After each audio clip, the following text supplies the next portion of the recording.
ഇഷ്ടമായി നിന്നെ പുണ്യമേ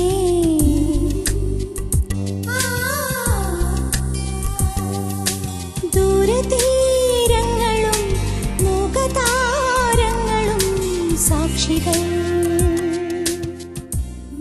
25 വർഷങ്ങൾക്ക് മുൻപാണ് ആദ്യത്തെ സിനിമ ചെയ്യുന്നത്.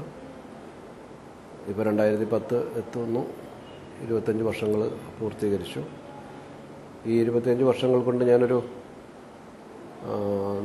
42 സിനിമകളാണ് ചെയ്തത്.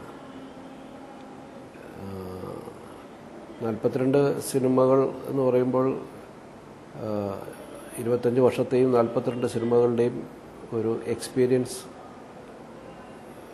ആർജിച്ച ഒരു എന്താണ് അതിൻ്റെ ഒരു ബാക്കിങ്ങിലാണ് ഞാനിപ്പോൾ ഇനിയുള്ള എൻ്റെ കരിയർ കണ്ടിന്യൂ ചെയ്യുന്നത്. അപ്പോൾ അത് ഇത്തരത്തിലുള്ളൊരു വലിയ ഒരു എക്സ്പീരിയൻസിൻ്റെ ബാക്കിംഗ് ഉള്ളത് ഇനിയും ചെയ്യുന്ന സിനിമകളെ സംബന്ധിച്ചിടത്തോളം എനിക്ക് വലിയ റെസ്പോൺസിബിലിറ്റീസ്, എൻ്റെ പ്രേക്ഷകരുടെ ഭാഗത്തു നിന്ന് വലിയ എക്സ്പെക്റ്റേഷൻസ്, ഇതെല്ലാം എന്നെ കൂടുതൽ ഒരു കൂടുതൽ ഉത്തരവാദിത്തത്തോടെ എൻ്റെ കരിയറിനെ സമീപിക്കാനുള്ള ഒരു പ്രചോദനവും പ്രേരണ ശക്തിയുമായി നിലനിൽക്കുകയാണ്.